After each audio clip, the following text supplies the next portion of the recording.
States to win at home. It was. I think you're onto something. Maybe Well, this is a tradable once insight.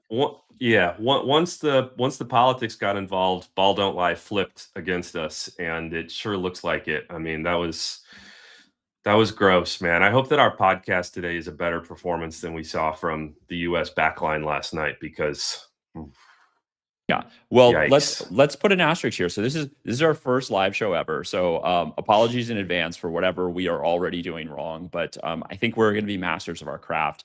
We do need to talk about the Senate, the midterms, Graham Platner, inflation reports, AI. But I think before we get there, we need to give you your 30 seconds to bathe in glory. I think you did have a really big World Cup trade hit, and let's. Do you want to toot your own horn for a second here? Yeah, sure. I mean, last week on the pod, I there was a market that was related to how many of the group winners would win their first knockout round game.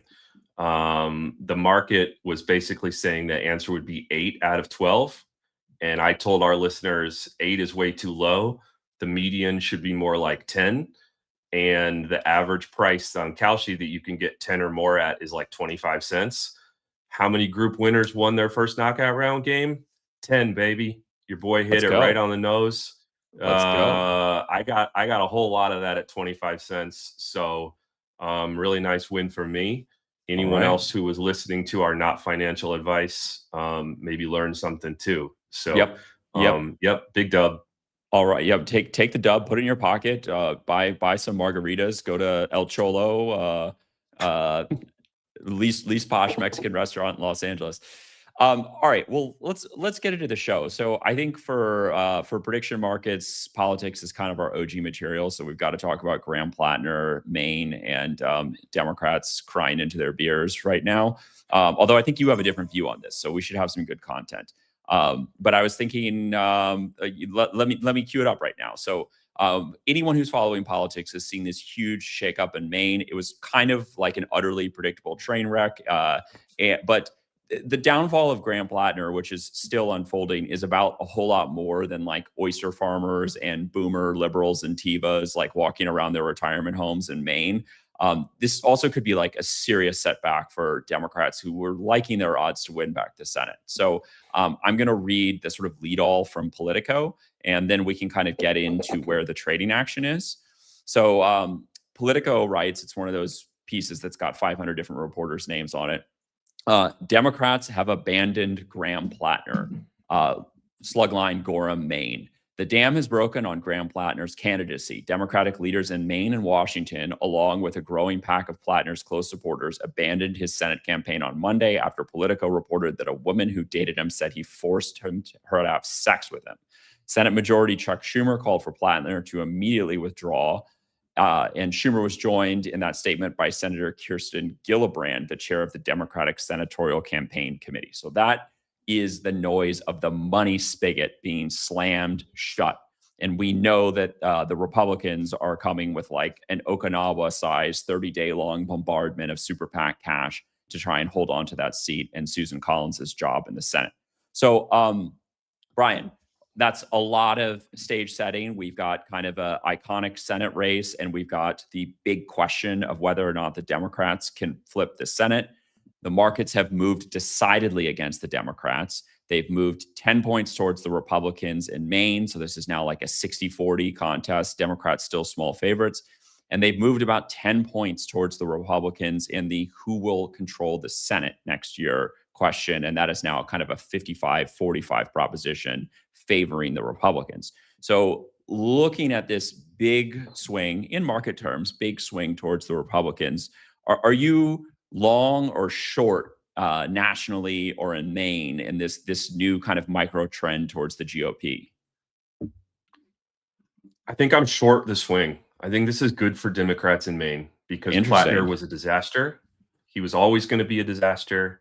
And there was always going to be, I mean, I have so many I told you so receipts on this one. And Plattner was the best way they could have lost that seat because he had so much baggage. There was going to be so much stuff that came out. Not to mention the fact that he, is, really very progressive. in some ways. So I think this swing toward Republicans in Maine, I think, is a mistake because the national environment this fall is probably going to be somewhere between Democrat plus 6 and Democrat plus, let's say, 11. Yeah. Generic Dem wins this seat. The way that you win this seat is by being boring and by being not a Republican and by being like an invisible person, and people can just go be mad at Susan Collins. And the way that you lose this seat is by being radioactive and having Nazi tattoos and being a rapist. So So this yeah, is but good for Dems in Maine. you're describing every Democrat who's ever run against Susan Collins. Like so maybe like we'll focus on the numbers themselves. So Susan Collins in the high 30s, like to me that was a buy. So like I picked up shares of a kind of iconic, weird, not your typical Republican Maine senator who has defied challenge after challenge after challenge in the high 30s, because I think like the Democrats aren't starting from nothing. They have a lot of money in the bank here, but who's gonna run against her? I mean, like, have you looked at the bench of candidates? Because I have. I mean, I don't. They might be too generic. Like, I'm not sure generic gets it done. I understand your point. I mean, Collins is old. Maine is very old. Collins is boring and white. Maine is very white. I think that there is a little bit of an exaggeration of her electoral prowess because she's never run.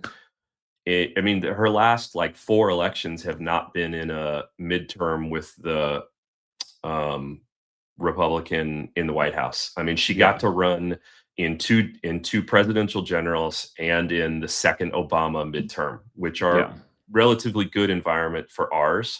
It kind of reminds me of how people thought. I mean, Sherrod Brown, I think, is certainly an above replacement level candidate, but people thought he was like invincible because all of the elections he had gotten to run in because of his cycle. He might be a good buy right now too, by the way.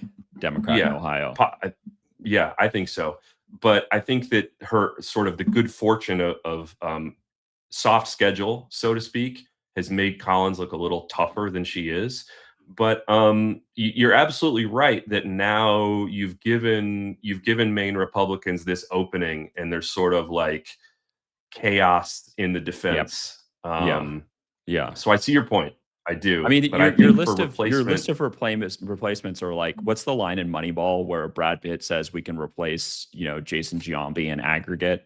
I mean, you've got what's her name? Bellows, the Secretary of State. Like I don't know, maybe she's like the HR lady faction of the Democrats. Nirav Shah, who is, he's like the highly competent, educated, like is going to get it done guy. And this, what's his name? Dan Kleben or something like that. The brewer, like he's like if, Graham Platner went to AA or something like that. But none of them like Jackson jump off. Is another one. Yeah. Oh, wait, who am I forgetting? Troy Jackson is one of the guys' names? Yeah. Although he's in trouble for throwing a water bottle at someone. The infighting here is like, again, it's like not very encouraging for the Democrats to me that they can't settle on which mediocre second stringer they want.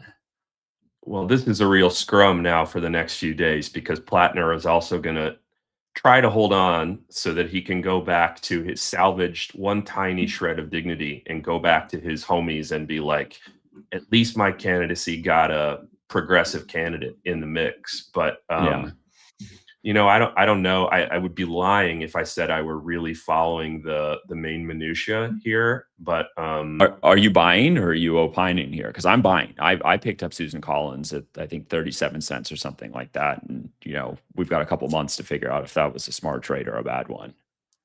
I'm not. Only because I have severe ADHD and I just can't hold things for like 6 months. I'm just going to stare at it, and it's going to, trigger me by seeing something that won't resolve until November in my portfolio. And so I'm not, but I still have opinions on the price. And I think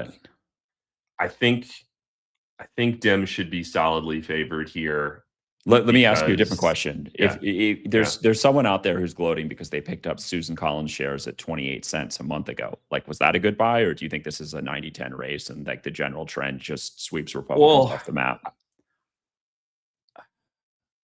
I mean, I think if you're buying there, you would have been buying on Platner as a profoundly flawed candidate, and Collins can beat him.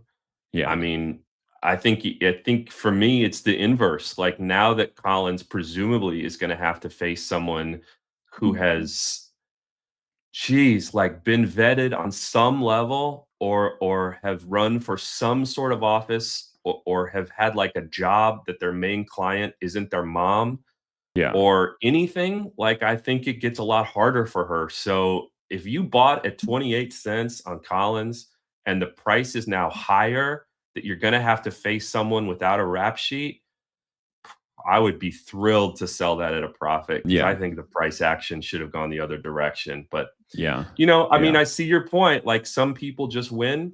Collins is proven to be a winner and a survivor. So, I shouldn't be too cocky here, overconfident. But my read on it is this is as someone who would like to see Dems win the Senate, I'm breathing a sigh of relief that this clown is finally going to be out of the picture because I Okay. think they have a better chance now.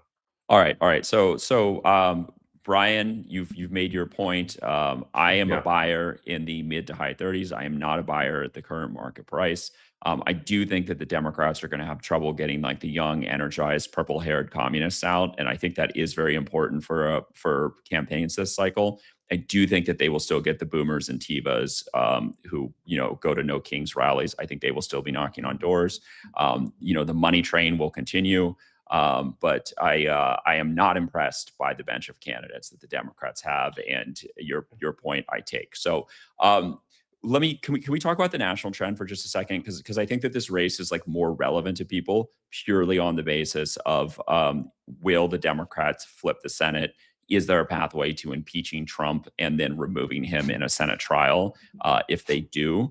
And are you gonna tell me the same thing that Democrats should still be like 55-60% favorites to flip the Senate, or do you think that the math changes when you get like an unforeseen shakeup in a state that I think one man's opinion, but I think Democrats were already saying Maine is done. We've got our kind of lightning in a bottle candidate who's overcome the whatever. Do you think that the math should be changing in Democrats' favor right now to win the Senate? Not dramatically. I think it's still pretty toss-uppy. I mean, I think Dems have their dream candidate in Alaska. I think they're very live in Would that be Ohio. the They're very other Dan live. Sullivan, or would that be? No, no, fish lady, Mary Peltola. That's She's the right. best. Yeah. So I think I think it depends on national environment, but I don't think this is a huge game changer. I think it's a whole lot easier to get to 49 than it is to get to 51. Right. But I don't think that this is going to. I'd be surprised if those odds move that much off of No. the No. toss-up range before election night, No. because I don't think we're going to know quite where Well, it I mean, is. there's an instance. So I was sort of squinting at this. So I actually hold Democrats to win the Senate, and I am underwater on that trade. Like I just did this Mm. whole thing where I told you that I think this is a bad omen for the Democrats in Maine, and here I am telling you that I actually hold the Democrats to win the Senate. But like, so as someone who's has skin in the game, wow, what could be more cliche for a prediction market podcast than skin in the game? Um, I mean, I do feel like the path is getting a little more narrow for Democrats. I feel like at this point we're sort of headed into a grinding World War I battlefield of just like PAC money and Act Blue versus Win Red dollars and ads just like slamming up against each other. And then we'll just figure out from like the political body parts who won the day after the election. Um, and so I feel less confident in that trade, I guess is what I'm saying. I will feel even less confident again if and when Abdul El Sayed wins the nomination in Michigan. So I just like I feel like they have fewer options today than they did yesterday, and I am less happy in my position on the Democrats winning the Senate when this is over. Bedwetter, calling you a That's bedwetter for that's being right. nervous. What we call that on our side of the aisle? What? A squish. Squid. I mean, I see, like, I don't know how El Sayed plays out. I think that they'll probably be fine. Yeah. It's still sort of hard for me to imagine that with how blue the national environment is going to be, that you don't get over the line in a swing state like Michigan. But Yeah. I can see how this might concern you in terms of narrowing the outs. But Yeah. I don't think, I don't think this far out you go, oh, this changes this more than a couple cents, Yeah. because you're going to get good news at some point down the Yeah. line that makes it seem like Right. you're winning again. And if you really want to sell, that's when you should sell. Yeah. Not The now. tides come in, the tides go out, I also find like very often that the most money I lose trading is just giving up on a trade. Like sometimes if you really do have a good idea, it just takes a lot longer than you think it's going to take for the market to figure it out or for like that next story to get reported or something. So I've never Yeah. quite mastered this myself. I mean, the best time to buy really is when other people are giving up. Right. Um, I can just put my hand in the air and say that when Argentina was down 2 goals to Egypt this morning, your boy bought Argentina to win the World Cup at 3 cents. 15 minutes later, Argentina beat Egypt. We're still back, baby. When So other back. people are giving up, that's when you get in the game. All right. So yeah, I wouldn't sell now because of this. You're Uh, going to find a better time to sell. There's no world where that dim price just like right. torpedoes for the next 4 months. It's not going to happen. Right. Right. All right. Well, let's move on to our next segment. So, Brian, this is very innovatively named. What are you watching this week? And I'm not Yeah, talking about Netflix or Amazon. You don't still steal your parents' Netflix subscription, do you? no, sir. No, sir. They steal mine. Oh, that's a good son. That's a I good son. mean, I mean, no one steals anything in my family. That's right. And you don't I bet, you misspoke. trade. Anyway, okay. So these are smaller stories, personalities, themes. It could be a person. We're going for minutia here. We're going for small things that sort of tell big stories that we trade on. So I've got maybe to prime the pump. I'll start. Are you okay with me kind of bigfooting you for a second here? Yeah, go for it. So I'm watching Senator John Bozeman and the Farm Bill. That's what I'm watching this week. And the Mhm. reason why is that like a sort of golden goose that has just laid many, many highly valuable eggs for me this year has been the Farm Bill. The Farm Bill was totally nuked by the big beautiful bill. It yanked out all of the food stamp money, the SNAP funding that got kind of big city Democrats to vote for farm bills for the last 100 years.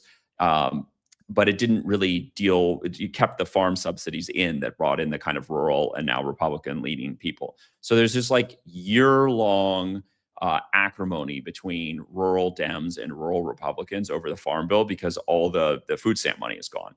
So like the scale of the misalignment is huge.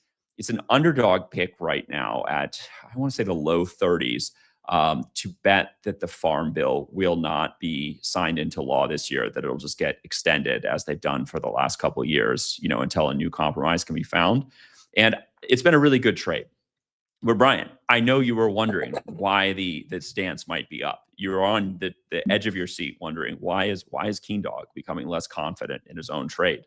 Um, Mm, uh, I yes, was. yes, yeah, that's right. Good former improv theater kid here. Um, I'm a little worried that as we get closer to election day, so I'm holding this underdog pick in the low 30s that the farm bill doesn't happen, but I'm going to be watching the markup next week when the Senate's back to see if Republicans, now that they're closer to the election, are a little bit concerned about cutting food stamps. Like it's the type of thing that at the last second, people can get a little wobbly, they can get a little squishy about.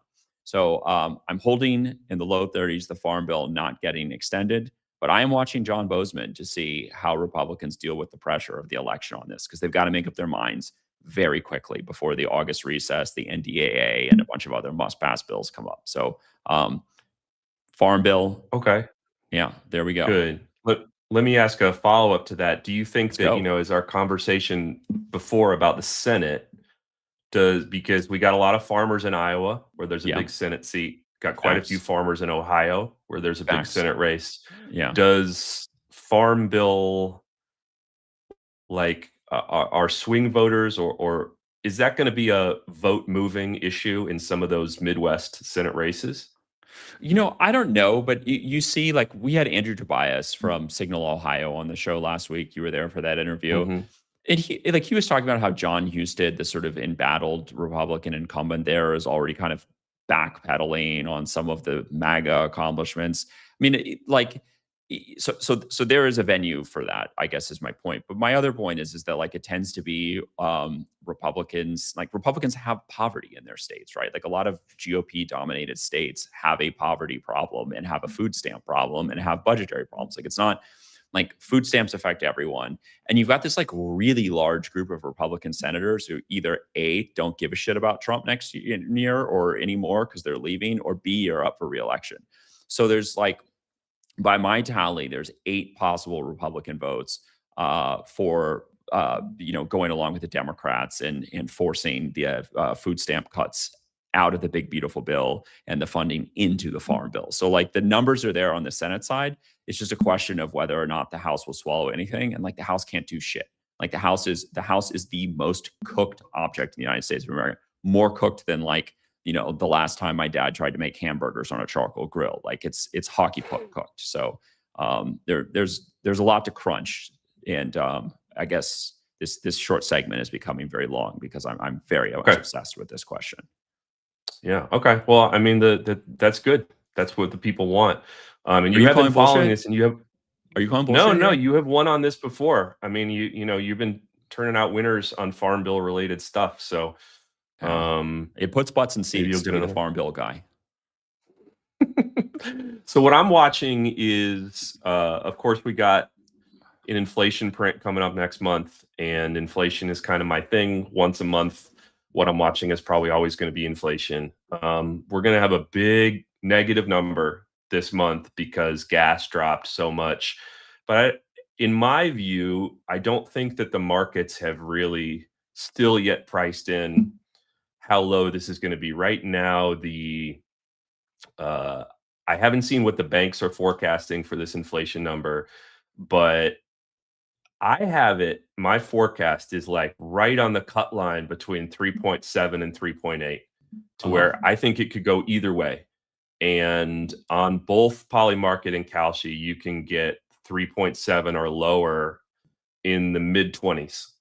And I think that's a lot closer to 50-50. Gas is going to be down like 9%, 8.85% or something like that.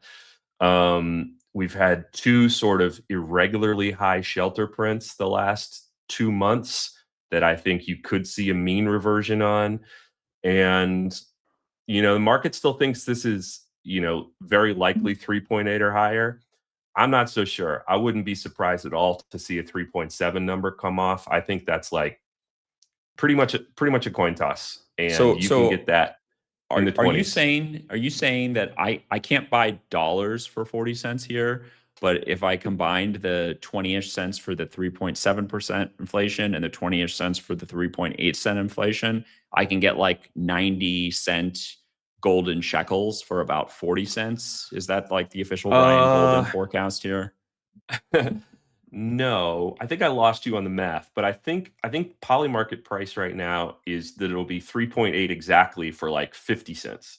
I Yeah. think that's probably too high. Okay. But betting on it being 3.7, I think, is worth more, like, let's say 45 cents. And on Okay. Kalshi right now, that's like 25 cents. I think that's a really, really good value. I can tell you that I have a lot of that and I won't be selling. So Um, if you so sounds good. that's what So I'm watching. And I think we'll see, you know, you're going to get a big negative number here. July is going to go lower again. And then I think you start to say, the conversation at the Fed, and they should see this coming because they know what's going to happen. But you're going to have year over year inflation go from 4.2 to like 3.4 or 3.5 in 2 months. And right. then I think the conversation about rate hikes almost certainly goes away. And you definitely start to get some chatter again about, well, why aren't we talking about, holding or even, it's dropping back toward the threes. Are we going to cut? Or are we going to hold? Donnie's going to get his Yeah. day. He's going to get his day. It's going to be election day. The Fed's gonna drop a rate cut.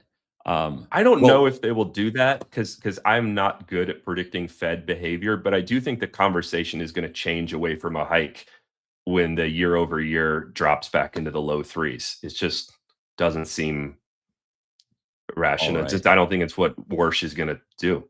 All right. Well, I'm sure our audience is very excited to be on this thrill ride through the Farm Bill and inflation data. Just like the ending of Inception or Avengers or something like that. But this is what we do. All right. Do you want to move on to our oracles of the week? I think it's time to give out some laurels. Put some great Roman crowns on people's heads for good predicting and market moving. Are you comfortable with this? Somebody in America has got to be a winner this week. I mean, we got to find somebody. That's right. That's right. America, losers this week, but winners as individuals.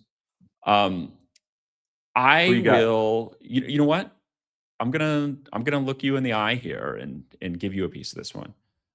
My oracle of the week. It's going to be oracles of the week.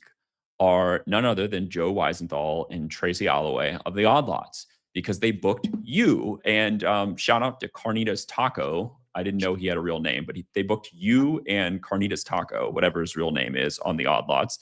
And it's a great episode. Daniel, is that his real name? Yeah. All right. Yeah. Great episode, right? Like you love to hear like very high level, like financially sophisticated people probing prediction markets. And I mean, I love to see you and Daniel representing the rest of us. So Oracle of the Week to the Odd Lots co-host, Joe Weisenthal and Tracy Alloway. Yeah, they were really fun to talk to. And I think any coverage of this space that is about, people going the extra mile and try to answer these questions that matter is good. It's good for the space. It's good for the legitimacy of the space, much more so than, dude gets rich betting on mention markets. No disrespect to our mentions homies, but yeah, it was fun. Everyone should go check it out. Yeah, absolutely. Who do you got? Mine is, we could have picked a lot of people here, including me, who have been saying that Graham Platner was a mistake, but we picked Neera Tanden. We picked. We talked about it, but I wanted to do it because she deserves a shout here. Not always the most popular person with everyone in the dim base, but she has been banging the drum that this Maine candidate was a disaster, was not vetted, was going to put a winnable seat in jeopardy, but then even was not like, I won't vote for him, but was like, we don't always see this tweet. I'll remain incredibly angry at the people who didn't vet this candidate, but in life you don't get the best choices. She was going to get on board and take one for the team, but she had been saying for a long time, there are going to be bills to pay when you nominate Graham Platner. And I think anyone who has the self-control to not say, I told you so at this moment is a bigger person than me. So, it is not always easy to stand athwart the online, the hordes. I don't want to call it a mob, the online, rate. You know what, man? I could do a whole episode because I'm so mad about the Platner thing and how many idiots were just telling us for months the only reason anyone is questioning this guy is because he wants to challenge financial elites. Man, no. Yeah. And Neera Tanden and other people were right. So I think they deserve credit. I think they deserve credit for being right. So good job, Neera. She knows a thing or two about a nomination that ends up going nowhere. And she got this one. I am devising like maybe a copy trading bot to just read Neera Tanden's tweets and bet on whatever she says, because she seems like she's had, even when she's angry, she seems like she has a pretty good eye for who's going to win and who's going to lose. So Definitely working on Neera.ai to just trade like I'm Neera Tanden in a bad mood, because I think she's reading it pretty straight right now. Can I just say though, this is the good thing about prediction markets, is because when you are dead wrong about something in real life and in punditry, there are no consequences. All of the people who insisted that Graham Platner was a winner and only big meanies were out to get him will just keep being pundits, and they'll keep tweeting, and they'll keep having followers, and nothing bad will happen to them. But if you're on a prediction market and you were one of those people, you would lose money, and you would have a consequence, and you would maybe learn something about predicting. And this is why prediction markets are good, is because people are wrong and they are forced with the consequences of their actions, and they have a chance to learn a lesson. But it's not true in punditry. So there's this whole cottage industry of campaign consultants who just get paid their like 15% for buying ads, no matter like how good their candidate is or if they ever had a chance. Like it is like very much an extractive business in a lot of cases. And I think sometimes candidates themselves get railroaded into running just because, like, you know, Chuck Schumer or John Thune or Donald Trump just like wants to, you know, give a hard time to some person that rubbed them the wrong way. I mean, it's be very careful, fam. I know that being a West Wing character or president of the United States is an appealing life, but sometimes you're playing into someone else's trap. You know, it's like, you're getting set up for something. Yeah. I think we are beaming in our London bureau here. I don't know if that's actually true or not. So, Brian, I'm just going to talk to you for a second. And if we see William Kajani joining the show, that is going to be very happy and exciting. Do you want to talk just for a second? Like, we have new World Cup games. Should we be talking about whether or not we are pro Viking, pro Anglo-Saxon, pro Mesoamerican civilization? Like, there's a real geopolitical question that is facing us as we decide who we're going to support in the last rounds of the World Cup. You know, that's a great question. I think that what you ideally want from the end of a World Cup is the same thing that you want from March Madness, which is ultimately upsets are cute at the beginning, but you in the end want mostly Titans. And then you want Cape Verde to lose. I mean, you don't really want Cape Verde in the World Cup final, even though that's amazing.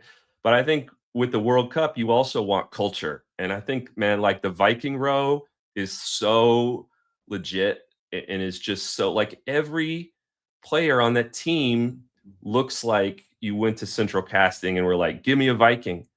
And they're like, we got him. We got Vikings. And Erling Haaland, I read a thing about his daily regimen, and it's like start day, 30 minutes of looking into direct sunlight, first meal, protein dense meals with an emphasis on animal organs. And I was just like, man, this is right on the nose. Yeah. Right on the nose for the Vikings. So you love how the World Cup like celebrates stereotype and identity in like a very constructive way. Like you just love to see Norwegians rowing. You know, you love to see Mexican soccer fans with their sort of Aztec watermarks, and you just love to see it. The obnoxious founding fathers, you know, slamming beers in the stands for the United States. It's just good old fashioned fun. It is really fun. I think, you know, I'm going to swallow my US pride, and I'm going to go to Spain, Belgium on Friday in LA, just because the in-person spectacle of a World Cup quarter is too much for me to pass up. I think it's probably going to be France, but it's going to be France or Spain. I don't think Argentina has the sauce to go all the way. I don't think England has the defense. But I'm looking for, I think Colombia. I think your upstart is probably Colombia. Yep. I think they beat Switzerland, and then Argentina looks ripe, man. So we'll see. I guess I'm not a sports bettor. Don't listen to me. Gun to my head right now, I'm giving you a France-Colombia final. I think the people would like that.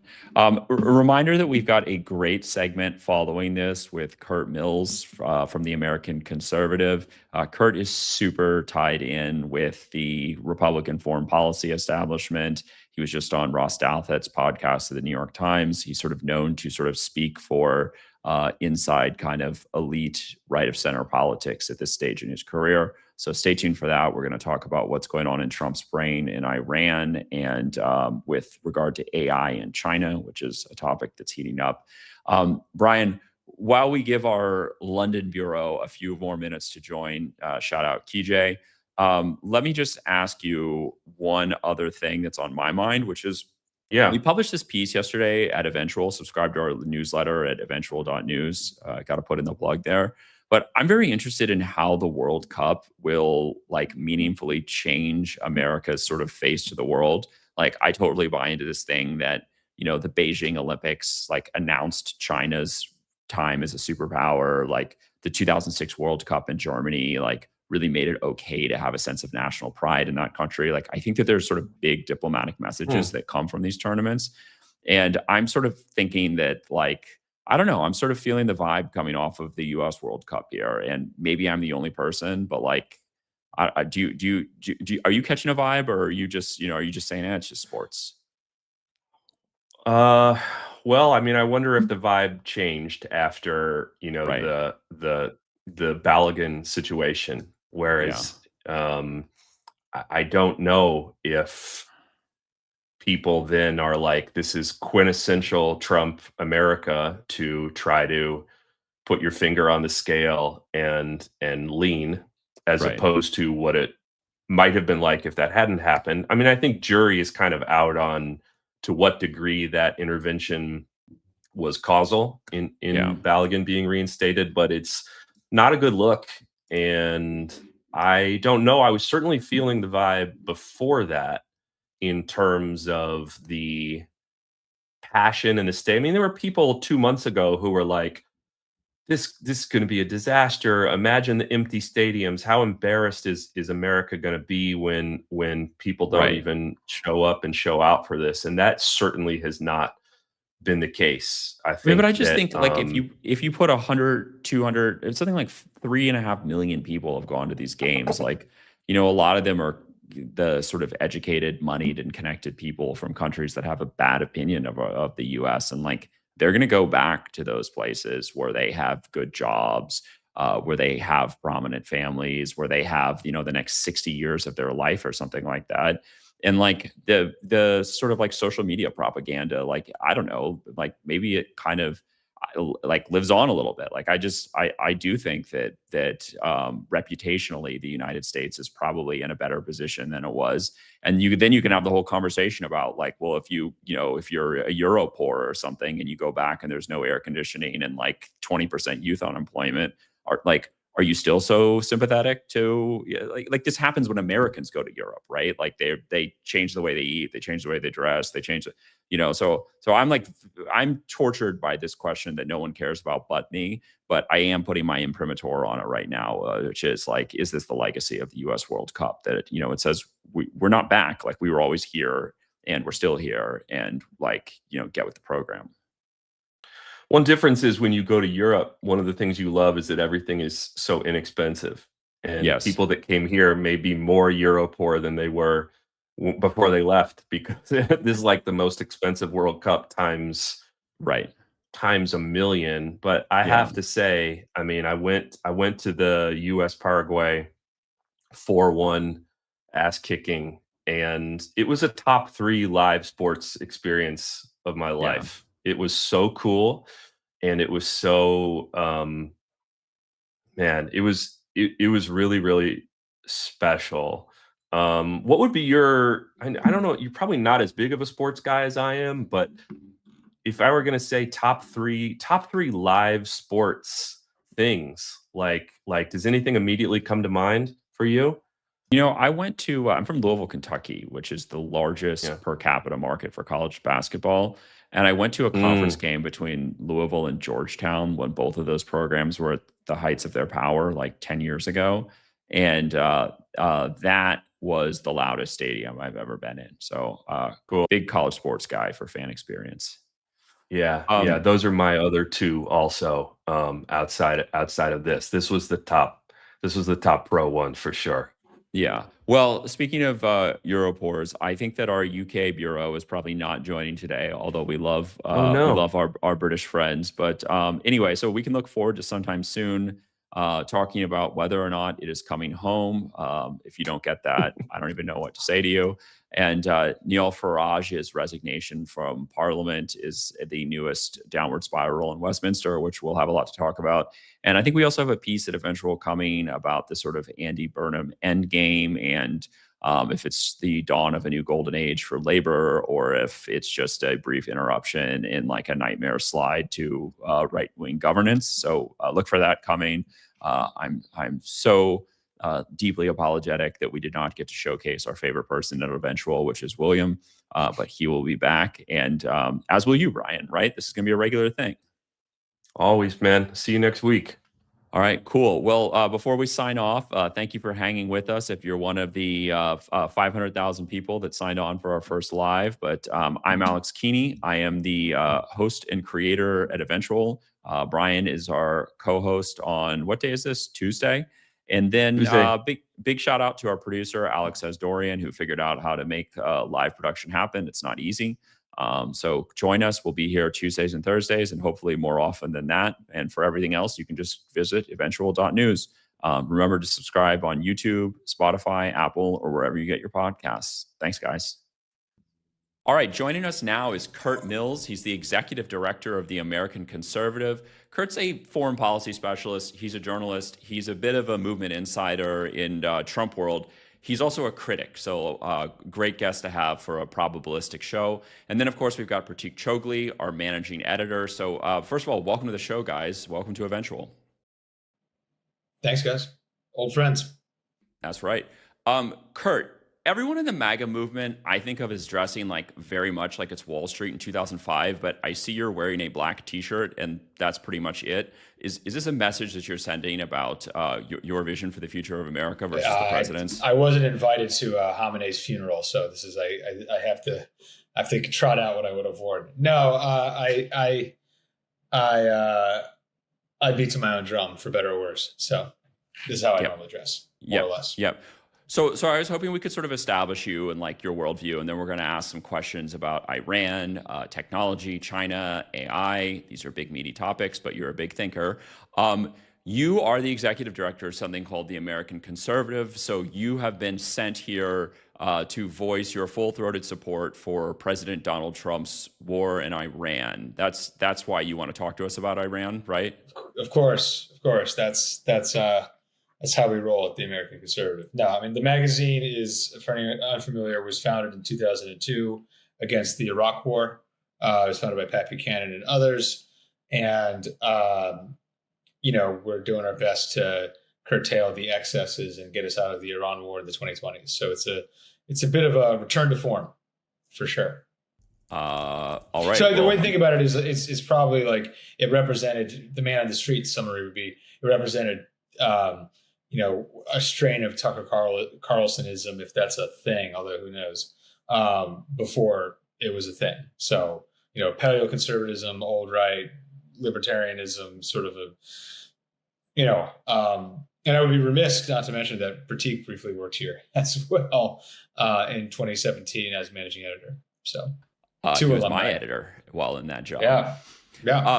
Okay. All right. So we're going to put you to work, the old foreign policy reporter in you. I will puff Curt up a little bit and say he's pretty well sourced in that world to this day. And we want to talk about the Iran deal that is going through the long and tortured process that deals go through. Sure. Lots of meaty things, naval blockades, uranium enrichment, the Strait of Hormuz, wars in Lebanon.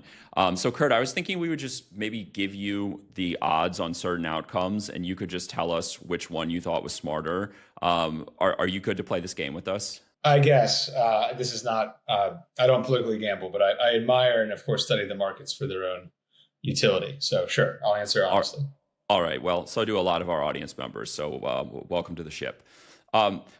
All right, so I'm tracking on Polymarket that there are 46% odds that the final Iran nuclear deal is done by the end of the year. You'll recall that we are in the middle of a supposedly 60-day negotiation period. So 46% odds that this is done, signed, sealed, delivered, versus 44% odds on Polymarket that diluting Iranian uranium is part of this. So like the market basically has the thesis that there's no deal without diluted Iranian uranium. Say that 5 times fast.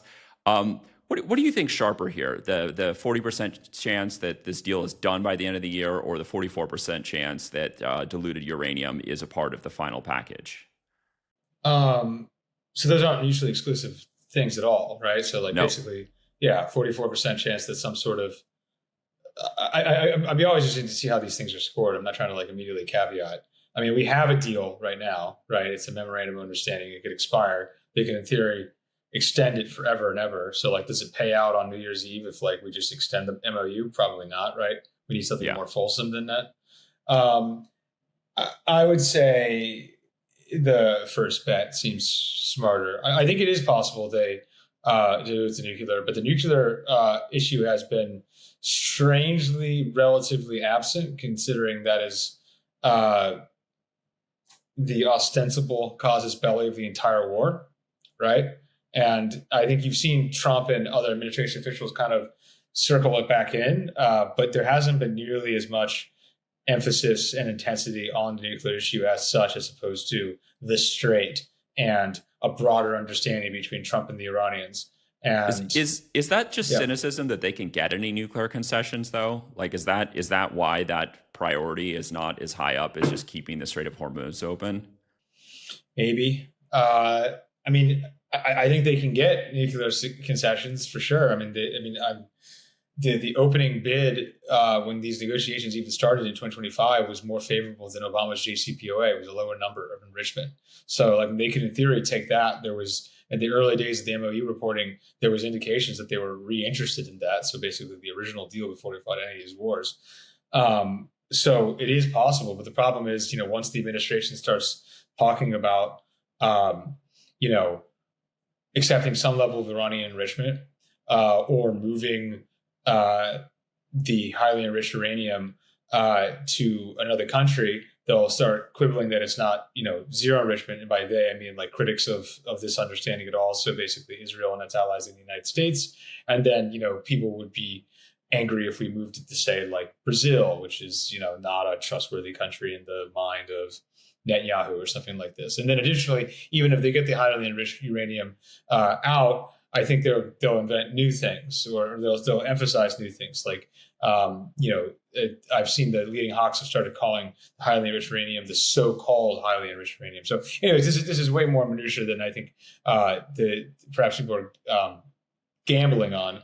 But I think the nuclear stuff is a lot harder than potentially some sort of deal that lasts the Trump administration. But is your point though that it, like Trump and the people around him who help him make choices just see it as something they will be criticized for no matter what? So they're just not that interested in, say, like there's another market that says, we've heard about Iran maybe suspending nuclear enrichment for a period of time. Polymarket says unlikely, 27% chance. Like, I think that's a better bet. I think that's a better bet. I don't know how than diluting it. Yeah. I mean, I think that they basically already offered to suspend it for the entirety of Trump's administration at various, like this has gone back and forth. These negotiations have started since April of 2025, right? So from there, those were more fulsome negotiations that ever occurred under Biden. Then the negotiation period elapsed. The Israelis enforced a deadline that they were not, to a negotiation that they weren't part of. We did the 12-day war, and then we entered this weird 9-month interregnum. We negotiated again with the Iranians in February of this year, and then we assassinated the supreme leader and started the new war. But throughout all of this, madcap 15 to 16 months, there have been various offers, and like one of them has been like a Trump-only zero enrichment deal. So like, okay, we'll just not do this under Trump and leave us alone. That has been floated at times. So that doesn't strike me as unlikely as that is scored. Yeah. Okay. Well, I mean, that's interesting. So I think the market is really reading this as because the MOU said that there would be a minimum standard of uranium dilution. I don't know what the technical word is. This isn't really Yeah. what I do. That it was far less likely that some other outcome, like a moratorium on enrichment, would happen. But this is sort of like this is your read as Curt Mills, or this is your read as someone who spends his life on the phone with the people who think about these things. It's sort of indistinguishable. I wouldn't be saying something that I didn't think was unlikely. So, Love it. I think, like basically the Iranians have considered enrichment moratoriums for a period of time. What the hardliners want is zero enrichment forever and ever and ever and ever and ever. That's what the Iranians are not going to consent to. So, like they'd rather go to war. Obviously, they've already done it. And so, the idea of some sort of enrichment moratorium for a period of time, you said 3 years, that strikes me as imminently possible, which is another reason why I don't want to fight this war, because this stuff is possible.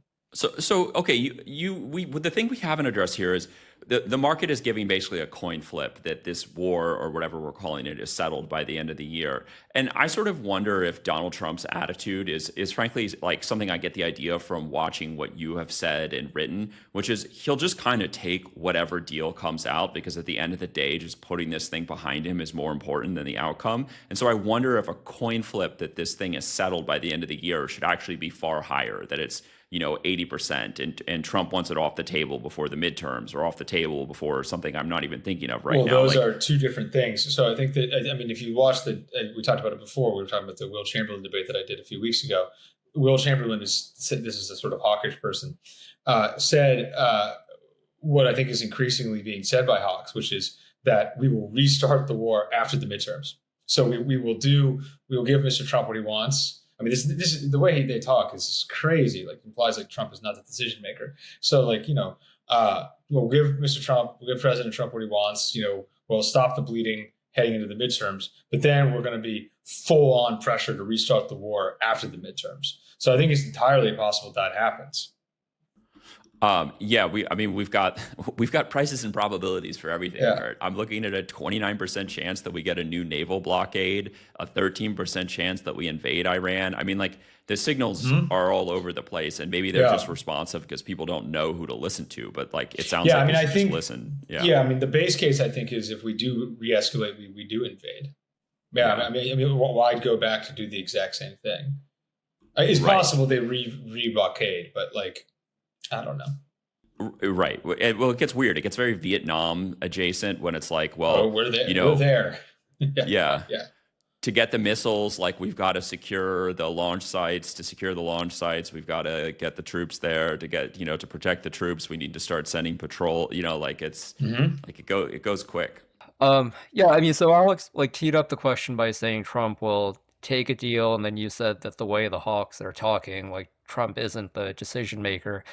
I'm interested in your perspective on, just based on what you've heard from people actually inside the administration. I mean, this is a confusing question to me, because there are all kinds of things that ostensibly the president is doing that the president is not involved with. I mean, the executive branch can do a lot of things without the president's involvement. This is one of a finite number of issues where I don't think that's really possible. I mean, even if you figure Rubio as like the unique czar of foreign policy, I mean, this is the kind of issue where the president, in fact, has to lead. My own set, I've sort of stayed out of a lot of these Iran markets, mostly because I see a lot of different incentives around Trump that could lead him in very different directions. And I also actually do not understand fully what Trump's mindset is and what he wants on this. Like, every way that I sort of look at Trump's calculus, I can make very good arguments on both sides about what Trump wants. So I would be interested just in your high level thoughts. What are your sources in the administration saying Trump actually wants out of this Iran situation? Well, I mean, I think it's very important to know that and I think basically the work that was done by Swan and Haberman with this new book has basically always been my understanding, that there are very, very, very few decision makers and people of true import in this administration. And that is not a slight on a lot of people I know who are in what I think are really actually fairly senior roles. But the reality is power is consolidated and concentrated in maybe 4, 5, 6 people, especially on something like this. And so everybody outside of that circle is basically guessing. They don't know any more than sometimes they know pieces of information. It's like sometimes if you can see just a fragment of information, it can actually be more misleading than if you just don't know anything, right? If you like knew one clue in a crime scene or something, it can be more useless than knowing zero and just sort of like using your best judgment and intuition. So I think, even within that inner circle, though, there is still a lot of guesswork. I think that the president is a coalition manager. He's a boss tweed type figure at this point, and he wants to keep everybody in his coalition. He's also an emotional decision maker. So when you've seen perceived slights towards him from the Thomas Masseys, the Tucker Carlson, or the Marjorie Taylor Greens, he's gone in on a personal level against these people. But then additionally, there's just a lot of money behind making that happen, right? I mean, there are people who have gone after Trump before, but there's not like the insane amount of money that will throw in behind that kind of ambition. I think basically Trump wants a win with Iran, and he wants Israel off his back, and he wants to maximize his popularity. And when that doesn't happen, he has a tendency to spiral. I think he knows his limits to an extent. So while he thinks of himself as a very world-class businessman, and like in a lot of ways, he thinks of himself as above these people. I mean, I think the seminal image was at the inauguration where he made these sort of Silicon Valley titans and other oligarchic figures sort of kiss the ring and be subservient to him. I think he also knows that he didn't fundamentally make his money and didn't fundamentally become super famous by any sort of market genius. And so he's afraid of the market, I think, and particularly the bond market. And so I think you see when he gets tapped on the shoulder that has been a pretty clear limit to some of the more extravagant suggestions of this war. Did I answer your question? I think they won out, broadly speaking, like Trump and the political advisors that have the upper hand right now. So, I mean, I think what you see is what you get. Vance, Wiles, the doves, the restrainers, relatively speaking, have the upper hand versus I think you could have said Rubio and Hegseth and all these other people would have had the upper hand in, say, April or March. But it's not easy because Fox News and the Murdoch machine are going to call him a loser if he cuts bait on this war. And I think fundamentally, he's shown a remarkable inability to choose. He doesn't, as soon as he excommunicates Tucker Carlson, he signs a deal with Iran. Well, let me put a button on this. So it sounds like the sort of smart trader thinking here, based on what you've told us, Curt, is one, the moratorium on uranium enrichment sounds like that is like way underappreciated by traders. And some sort of resolution by the end of the year seems like a reasonable prediction to make, especially at like sub 50% odds. Yeah. So I'm going to take that in my little satchel, and I'm going to take it with me tomorrow and today and the day after that. But I also want to ask you while you're here, I have heard you say pretty hawkish things about China, and we are all obsessed with AI. So can I like squeeze in one little like Sure. China AI multiple demons of the 21st century question here? Sure. So I can't figure out what the kind of Republican strategy on AI is. It seems like it's starting to fracture in a lot of different directions. Like, Josh Hawley seems kind of hawkish. David Sachs just left his role, but he seemed to be having, Trump on a very kind of pro AI direction. But there's this trend in San Francisco where I am now, where you start hearing people talk about, well, like maybe it makes more sense to use open source Chinese AI models because I can graft my own software onto them, and all of a sudden like Sam Altman and Dario Amodei don't have my data and can't steal my business. Like Alex Karp, I think, was doing a version of this rant last week on CNBC. But I also wonder if like Trump's, like the White House seems to phrase the AI race as we have to get there before China does. We need to win. We can't lose to China, China, China, China, China. And so like there's this line on Polymarket that there's a 22% chance that one of these big Chinese AI models will get banned in the United States, like national security or something. And so, I mean, I don't know. Do you hear about that like seriously being on the table, or like is such a thing like relevant to the people you talk to that we could start imposing AI bans on China in the near future for national security? Um, yeah, I mean, I think this has been a remarkably dovish administration on China, basically.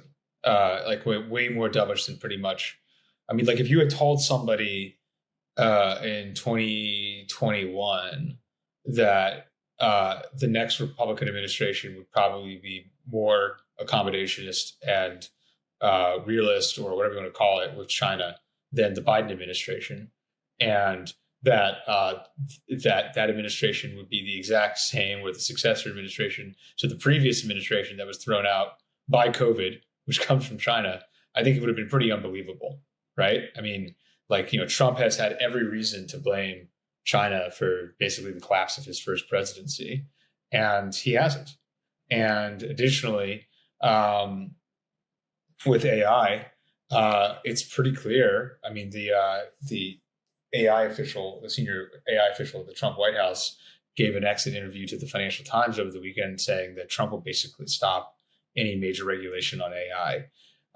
As it pertains to China, I'm not high conviction on it. I mean, I could see Trump being like, we need to help American firms. And so like, it's this, and he obviously is maintaining bans on BYD and, other, Chinese made automobiles coming to the US market. So I don't think it's unfathomable that could happen. But in general, I think that as long as the Trump is the president of the United States, you're going to have a laissez-faire approach to both China and AI, relatively speaking. So you don't see like when I look out and see just tiny little cracks, like I see Mike DeWine in Ohio ending a tax credit for data centers. I see Greg Abbott in Texas starting to say, well, maybe we should have some more rules and restrictions on when and where you can build these things. I mentioned Josh Hawley penning his, populist broadside. You don't see that like infecting the White House. You see the White House is still being like full steam ahead. We need to win the AI war. Yeah, I don't see it infecting the White House at all. I think it remains to be seen if it's going to impact Republican politics after the midterms in 2028. I think this stuff is going to be tried. I think Hawley is probably running for president. I think Bannon may run for president and has a much different tact on AI than Trump. I think you're going to see it tried. This isn't really answering your question about that discrete bet, but I'm just skeptical this is going anywhere. Like, I think that Americans don't have clear opinions about it, which is like Americans are apprehensive about the future, but the mass job loss has not occurred yet. It may well occur, but Americans have a tendency to think quarter to quarter, right? And so like the idea of a huge economic policy based on something that hasn't happened yet is sort of hard for me to believe. And then, I don't think the technology is overwhelmingly popular, but it's not overwhelmingly unpopular either. Everyone's using it, and additionally, voters skew old. And, I think a lot of old people, people over 50, 60, find the technology incredibly useful. And, I went to this dinner with our mutual friend, Charles McAwee, in the middle of last month, in Pennsylvania, and it's one of these ostensible swing districts. It was Scott Perry's district near Harrisburg in Pennsylvania. That's right, Pennsylvania. It was just like it was like a Politico dinner, small P, not capital P, it's just a bunch of people screaming about data centers, all this stuff, panic, and it's just like I think it basically asked informally, like, so are you in favor of banning them? Are you in favor of shutting off the internet? Do you think China should just be able to develop this technology in the United States? And like, nothing, right? And so like the closest that I have, I think Sanders has talked about banning data centers. Yep. But I just don't see this basically in the mainstream. I think Sanders and Hawley represent like the only two people that are like putting forward things. And I think what they're proposing is extremely unpopular.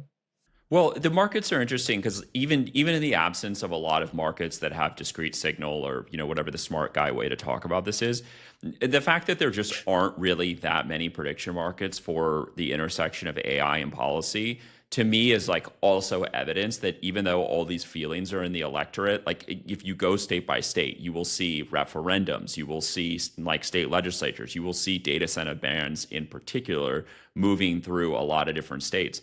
But the fact that like the markets don't even have places to bet on it also just tells me that like no one has figured out how to channel or synthesize it. People seem not to want to live near them. I think that seems accurate. I think some of it's a panic. I mean, like I don't think there's a clear line about like like it was some of this data, this dinner that we did, and it's just like it's not even clear that like they're causing all these electric and water problems in Syria. Like I think they have, but they don't always cause this problem. And then additionally, like some people like them in these areas because like these data centers make so much money. So like the county will just buy you out of your house or your land, so you can make a lot of money. So like I don't think it's super clear cut. I could see them be relegated, but like this is what we've seen. Like what governor of Utah or Nevada, where a lot of this stuff is getting built, or even someone like Virginia, which is more populous, is really going to like stop data centers being built in the boonies, frankly. Like, is that a statewide issue that's going to have majoritarian support? I just don't see it yet. Now, if we go into a massive economic depression and we have a bunch of people out of work, well, then all types of stuff that's currently not possible in American politics is possible. Right. Yeah. So I'm just, I think it's very interesting. It's very important.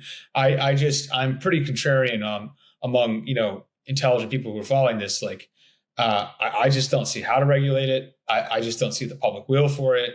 I'm not saying that people are happy with it. I'm not saying it's super popular. I think apprehension and anxiety dominates the land. But I think it's happening, and for this foreseeable future, at least. All right. Well, then I'm going to circle that line, 22% odds that Chinese AI models get banned, as probably pretty sharp right now with 6 months left in the year. Yeah, and we've also been tracking, just for the audience's benefit, 50% odds on Polymarket that a state declares a moratorium on data center construction, and that might be a little rich right now. I mean, I could see Vermont do it. They almost did. They killed it. They put it down. Okay. So like I could see Vermont do it. I could see, okay. So like the oldest, whitest, least economically growing states in the country, right? I could see this. I ride my bike past that data center on the way to the cheese shop.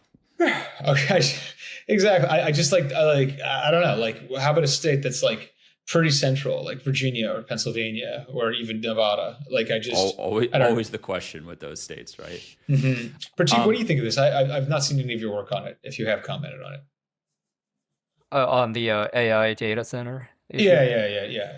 I mean, I'm basically with you. Like, I'm not downplaying the importance of the issue, but I just think that when you have this much money, this much uncertainty, this much ambivalence, I just sort of think that I don't know what the right way is to phrase it. I just sort of think you need more stuff to happen before legislators are ready to really deal with the issue.